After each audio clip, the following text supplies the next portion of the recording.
اتنا پتلا وہ لباس پہنتی تھی، اس لیے اس عذاب میں وہ گرفتار کر دی گئی۔ میں پوچھنا چاہتا ہوں اے اسلام کی مقدس شہزادیوں، تمہارا جسم بہت نازک ہے، تم بہت کمزور ہو، تمہیں صنف نازک کہا گیا ہے۔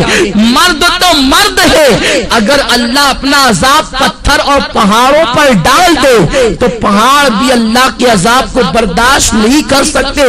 میری بہنوں، تم اللہ کے عذاب کو کیسے برداشت کر سکتے؟ تمہارا یہ نازک وجود اللہ کے عذاب کو کس قدر برداشت کرنے کی طاقت رکھتا ہے، ذرا سوچو تو صحیح۔ آج تم اپنے حسن کی نمائش کر رہی ہو، آج تم باریک اور پتلے کپڑے پہن کر کے اپنے حسن کو دنیا کے سامنے ظاہر کر رہی ہو۔ کیا تمہیں ڈر نہیں لگتا یہ تمہارا حسن زیادہ دن تک تمہارے پاس نہ رہ سکے گا؟ جوانی کتنے دن کے لیے آتی ہے؟ جوانی آتی ہے جانے کے لیے، جوانی آتی ہے ختم ہونے کے لیے۔ زیادہ سے زیادہ جوانی 10 سے 15 سال تک تمہارے پاس رہے گی۔ اپنی جوانی کی عمر میں تم اپنے حسن کی نمائش کر لو، تم اپنے حسن کی خوب نمائش کرو گی۔ اس کے بعد پھر کیا ہے؟ جس حسن کی تم نمائش کر رہی ہو، یہ نمائش تمہارا کرنا اسی تمہارے خوبصورت چہرے کو کبھی قبر کے کیڑے کھائیں گے، کبھی قبر کی مٹی کھائے گی۔ اپنی بڑی بڑی آنکھوں میں کاجل لگا کر، اپنی خوبصورت آنکھوں میں کاجل لگا کر بار بار آئینوں کو دیکھتی ہو اور بار بار عورتوں پہ فخر محسوس کرتی ہو کہ میری آنکھیں اتنی خوبصورت ہے، میرا چہرہ اتنا خوبصورت ہے۔ ارے نادانو، تمہارے خوبصورت چہرے کی حقیقت کیا ہے؟ اگر تمہارے چہرے پر چند پھنسیاں نکل آئے تو تمہارا شوہر بھی تمہاری طرف نگاہ اٹھا کر دیکھنے کو تیار نہ ہوگا، مگر اللہ اکبر، اس دنیا کے اندر اپنے چہرے کو حسین بنانے کے لیے، اپنے چہروں کو خوبصورت بنانے کے لیے اس قدر اہتمام کرتی ہو اور خوبصورت چہرے پہ اتنا مٹک مٹک کر اتراتی ہو۔ یہ تمہارا خوبصورت چہرہ قبر کے اندر 3 دن کے اندر بگڑ جائے گا، 3 دن کے اندر اسے قبر کے کیڑے کھائیں گے۔ حضرت سعید ابن مسیب رحمت اللہ تعالی علیہ فرماتے ہیں، جب حضرت علی مرتضیٰ کے ساتھ میں قبرستان گیا تو میں نے جانے کے بعد کیا دیکھا؟ علی مرتضیٰ نے قبر والوں کو سلام کیا اور سلام کرنے کے بعد پوچھا، اے قبر والوں، تمہارا کیا حال ہے، تمہاری کیا کیفیت ہے؟ تو ایک قبر سے آواز آئی، علی کیا پوچھتے ہو؟ جس خوبصورت بالوں کو ہم دن میں کئی مرتبہ سنوارتے تھے وہ بال ہماری کھوپڑیوں سے جھڑ چکے ہیں۔ اے علی کے مرتضیٰ، جن آنکھوں پر ہم بہت فخر کرتے تھے وہ آنکھوں کے گودے بے بے کر کے گالوں سے گر رہے ہیں۔ جس چہرے کے اور گالوں کی سرخی پر ہم اتراتے تھے ان گالوں کے گوشت کو کیڑوں نے کھانا شروع کر دیا ہے۔ اب تم ہمارا حال کیا پوچھتے ہو؟ جس جسم پر پرفیوم لگا کر، جس جسم پر عطر لگا کر دنیا کے سامنے فخر محسوس کرتے تھے، اس جسم کو ازدہے ڈس رہے ہیں۔ اے علی، اب ہم تمہیں اپنا کیا حال سنائے؟ اے اسلام کی مقدس شہزادیوں، اپنے بڑے بالوں کی نمائش کے لیے تم اس قدر سرگردہ نظر آتی ہو، اس قدر کو لاہور پر کوشا نظر آتی ہو۔ یہ تمہارے بال تمہاری قبر میں جھڑ جائیں گے، یہ تمہاری آنکھیں اسے قبر کے بچھو کھائیں گے، حشرات الارض اسے کھائیں گے۔ اور اللہ کے رسول تو یہاں تک فرماتے ہیں، آج عورتیں اپنے حسن کا غلط استعمال کر کے کبھی کسی غیر محرم لڑکے سے محبت کا پیغام دیتی نظر آتی ہے، پیار و محبت کے نام پر اجنبی لڑکوں سے دوستی کرتی نظر آتی ہے، اور یہ آج فیشن بن چکا ہے، اسے عیب نہیں سمجھا جاتا۔ وہ عورتیں کان کھول کر سن لے جو لوگوں سے غلط تعلقات قائم کرتی ہیں۔ فرمایا گیا جن عورتوں نے دوسرے مردوں سے تعلقات قائم کرنا تو بہت بڑا جرم ہے، ایک مرتبہ اپنا ہاتھ کسی دوسرے مرد کے ہاتھ میں دیا ہوگا، اس عورت پر اللہ اس کی قبر میں 99 سانپ مسلط فرمائے گا، اور اس میں سے ایک سانپ کی طاقت کا عالم یہ ہوگا کہ وہ سانپ اگر سانس لے دنیا میں، وہ سانپ اگر دنیا میں سانس لے تو اس کی سانس کی گرمی سے پوری دنیا کے انسان مر جائیں، اور اگر وہ سانپ کسی پہاڑ پر اپنی دم کو مار دے تو پہاڑ ریزہ ریزہ ہو جائے، اتنا طاقتور وہ سانپ ہے۔ ایسے ایسے طاقتور 99 سانپ اس عورت پر مسلط کیے جائیں گے جس نے ایک مرتبہ اپنا ہاتھ کسی غیر مرد کے ہاتھ میں دیا ہوگا۔ آج لڑکوں سے دوستی فیشن سمجھا جا رہا ہے، بچیاں سج دھج کر اسکول اور کالج کا رخ اس لیے کرتی ہیں، اللہ ماشاءاللہ سب کی بات نہیں کرتا کہ لڑکے انہیں دیکھیں، ان کی طرف متوجہ ہوں۔ اللہ کے رسول صلی اللہ علیہ وسلم نے فرمایا، میں نے معراج کی رات ایک منظر دیکھا کہ آگ کی کینچی سے کچھ عورتوں کی جلدیں کاٹی جا رہی ہیں، آگ کی کینچی سے ان کی جلدیں کاٹی جا رہی ہے۔ جو خواتین آپریشن کو جانتی ہے اور جن کا آپریشن کسی مقام پر یہ کہاں ہوا ہے یا انہوں نے آپریشن کی داستان کو سنا ہوگا تو انہیں معلوم ہوگا کہ جب کسی کی جلد ڈاکٹر کاٹتا ہے تو پہلے اسے بے ہوش کرتا ہے، پھر بڑی نزاکت کے ساتھ ہلکے ہلکے انداز سے کاٹتا ہے، پھر جب ہوش آتا ہے تو انسان کتنا تڑپتا ہے، کتنا بے چین ہوتا ہے، کتنا بے قرار ہوتا ہے۔ بہت احتیاط کے ساتھ اگر بے ہوش کر کے انسان کی جلد کاٹی جائے تو انسان اتنا تڑپتا ہے۔ میری بہنوں ذرا سوچو تو صحیح کہ آگ کی کینچی سے کچھ عورتوں کی جلدیں کاٹی جا رہی تھی۔ غیب دار رسول صلی اللہ علیہ وسلم نے فرمایا، میں وہ منظر دیکھ کر بے قرار ہو گیا۔ میں نے پوچھا، جبریل یہ کون عورتیں ہیں اور ان پر یہ عذاب کیوں ہے؟ تو جبریل نے کہا، یا رسول اللہ یہ آپ کی امت کی وہ عورتیں ہیں جو اس لیے بن سنور کے گھر سے نکلتی تھی کہ مرد ان کی طرف راغب ہو اور ان کی طرف دیکھے، اس لیے انہیں اس عذاب میں مبتلا کیا گیا۔ اے اسلام کی مقدس شہزادیوں، تم مغربی تہذیب اور فیشن پر عمل کرنے کے بعد بہت زیادہ کامیاب نہیں ہو سکتی، بہت زیادہ کامران نہیں ہو سکتی۔ اور سنو، یہ دنیا ایسی بدترین جگہ ہے، یہ دنیا ایسا بدترین مقام ہے، یہاں کوئی کسی کا نہیں۔ جب تک تمہاری جوانی تمہارے پاس ہے، ہر آنے والا تمہارے قریب آنے کی سوچے گا، تمہارے حسن کو پھول کی طرح جو حسن اللہ نے عطا کیا ہے اس کو مل دینے کے بعد وہ ایسا غائب ہوگا کہ پھر تمہیں کہیں نظر نہیں آئے گا۔ آج کل یہ باتیں بھی سننے میں آ رہی ہے کہ یہ چیز بھی فیشن بنتی جا رہی ہے کہ ایک عورت شوہر کے ہونے کے باوجود دوسروں کی طرف نگاہ کرتی ہے، یا دوسروں کے بہلانے پھسلانے پر، کبھی زیور کے لالچ دینے پر، کبھی دولت کی لالچ دینے پر، کبھی کاروں میں اور بائک پر گھومنے کی لالچ دینے پر عورتیں پھسل جاتی ہے۔ دراصل غلطی عورتوں کی نہیں ہے، اس لیے کہ یہ بیچاری ناقص العقل ہے، بہت جلدی کسی کے پھندے میں آ جاتی ہے، بہت جلدی کوئی انہیں استعمال کر جاتا ہے، بہت جلدی کوئی انہیں یوز کر لیتا ہے۔ مگر میری بہنوں، میری بات کا برا نہ ماننا، میں تمہارے نبی کا نواسا اور تمہارا چھوٹا سا بھائی ہوں، میں تمہاری خیر خواہی کے لیے یہ باتیں عرض کر رہا ہوں، ورنہ عورتیں یہ نہ کہیں کہ منبر پر بیٹھ کر ہم سے یہ کیا باتیں کہی جا رہی ہے۔ میں یہ نہیں کہتا کہ اجتماع میں آنے والی ساری عورتیں بری ہیں، میں یہ باتیں صرف اس لیے کہہ رہا ہوں کہ جو بری عورتیں ہیں تم جا کر کے ان عورتوں کو یہ باتیں بتاؤ